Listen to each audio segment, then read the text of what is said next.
The Knicks and the Celtics square off for Game 4 tonight at MSG. Boston won a much-needed Game 3 Saturday at the Garden, trouncing New York 115-93. Heading into tonight's matchup, the Celtics are 6.5-point favorites. That according to ESPN Bet. Stephen A., what chance does New York have to win Game 4?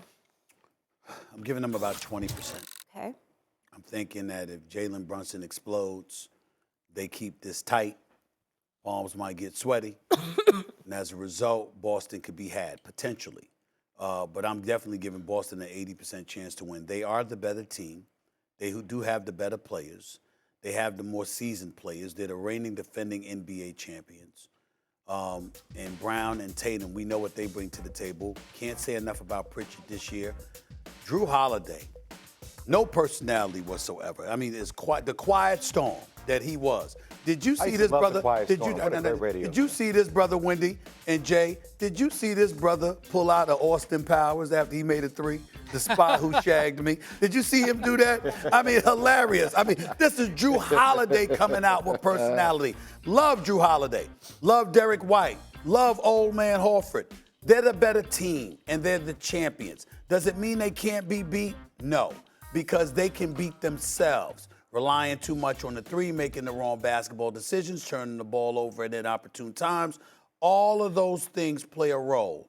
But in the end, they are the better team. And what we saw from them for the better part of these 3 games is emblematic of who they are compared to the New York Knicks. The New York Knicks are going to have to slay a giant, per se, in order to win tonight's Game 4. I give them 20% chance. When the ball goes up at the opening tip, I think Celtics 90% chance to win.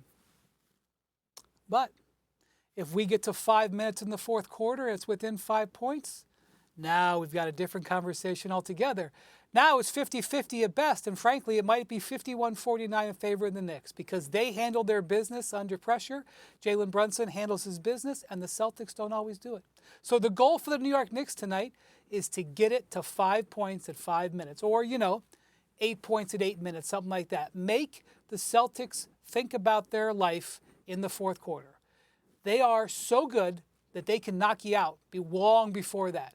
So that's the thing. If the Celtics get up by 20, claw it back to 12. The Celtics got by 17 midway through the third, claw it down to 10.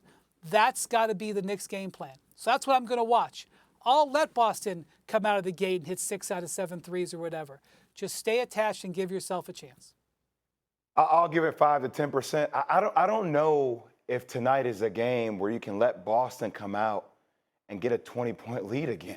Can't. You have to have a better.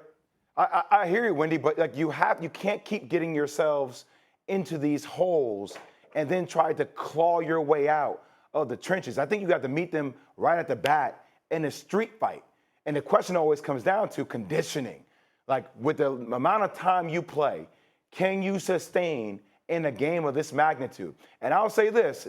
Well, I think New York has a chance. It's going to take a Herculean performance by Jalen Brunson and company to do it. But even if you get it to single digits and it's close within 5, I still give the advantage to Boston just because of the fact they're on the road. I know that sounds crazy to say out loud, but this team just has an easier feel to them. I don't know if it's because it's them against all odds, where they just come together more, even seeing the level of attentiveness that they all have to Joe Mazzulla on the sideline every single possession when they play on the road. It's just different. It feels different. So I think right from the gate, they have to make it a fight. Can we just look at the New York Knicks and say, hey, pretty please, we should go on top. Can you not get down by 20? That's what I'm saying. Every game. I mean, could you not get down by 20? Damn it, we'll spot you 10. All right, we'll take a 10-point deficit. Could you please not go down by 20? It's a damn shame that we got to ask that. But every single game, they've been down by 20. They lost to the Boston Celtics 4 times during the regular season. Boston's had their way with them, okay? I'm just saying, try to avoid the huge deficit so you can make Boston potentially tight as the game wanes. Y'all got it at 5. You got it at 5 to 10%. Wendy's got it at 10%. I've got it at 20%. But it's for the same identical reasons. All right. I'm good to go? Okay.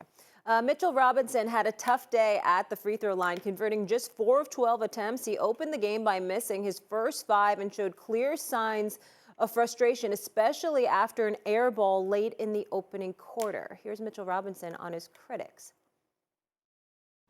I know y'all commenting and doing all the stupid stuff, thinking that I really care. I really don't. Y'all know what I care about. This playing basketball and my daughter. All those stuff I really don't care for. Okay, cares about his truck, playing basketball, and his daughter. Stephen A., I might have went daughter first. How do you feel about these comments from Robinson? Stupid, idiotic. I strongly dislike them for several reasons. Number one, first things first, Molly, piggybacking off of your stuff. Coughing? You might have wanted to mention your daughter first. Oh. Before the truck. Before a truck. Okay, that's number one. Number two, stop lying to the American public. Clearly you care, because that's why you went on video to say what you had to say. So you clearly care, okay? Number three, how about looking in the mirror? You're a career 52.2% free throw shooter, okay? This year, you were a little bit better at 68%. But in this series, you're 7 for 23. You are a 30% free throw shooter. That is horrific. That is bad. And so New York Knicks fans looking at you, which, by the way, you deserve some credit, because while everybody on the New York Knicks is a minus on the court, Karl-Anthony Towns, minus 13, Jalen Brunson, minus 15, Mikal Bridges, minus 22, Josh Hart, minus 25, OG Anunoby, minus 37. Mitchell Robinson is a plus 29. The Knicks are a plus 29 when Mitchell Robinson is on the court. How about focusing on what you need to do better to help the team win? Because when you think about your free throw shooting, it's the one thing they can point to about you, but it's a very flagrant and real and substantive thing. To be 30% from the free throw line, to have Joe Mazzulla employing a hack of Mitchell philosophy, just to send you to the free throw line to derail momentum that the New York Knicks may be gaining. It's a killjoy. You have to know this.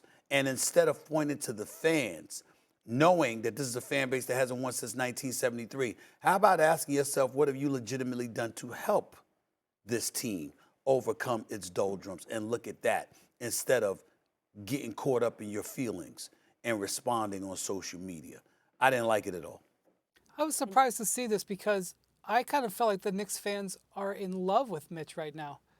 The sentiment that he had in the Garden, it was amazing. In fact, not only they stood up when Mitch was at the line, they stood up and cheered for him, not a Bronx cheer. They were encouraging him because they know how important he is. By the way, the fact that Joe Mazzulla is fouling him, it's not just to have him shoot free throws.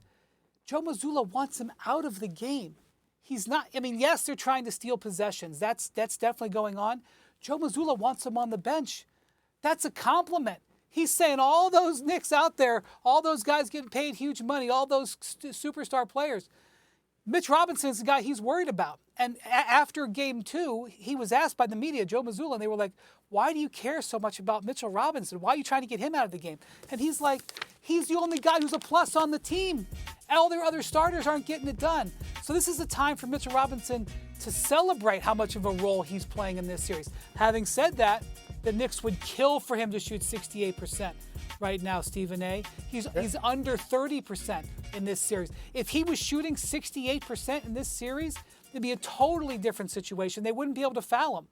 So, yeah, he does need to do better. But, this is not a time for Mitchell Robinson to be sensitive. This is a time for him to double down on the way he's playing.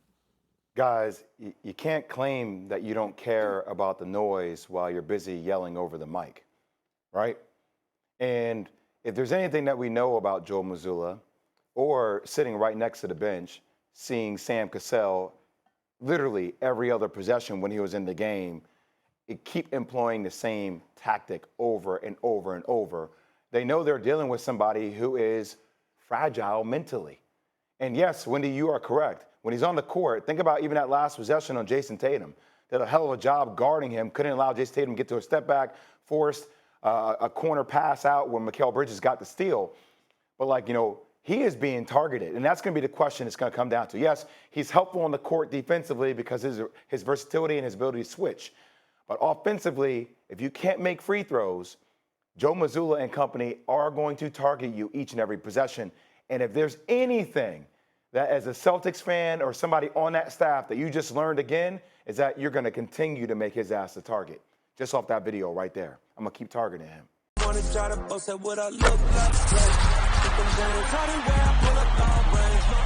Jimmy with the heat, I'm on fire. It's NBA,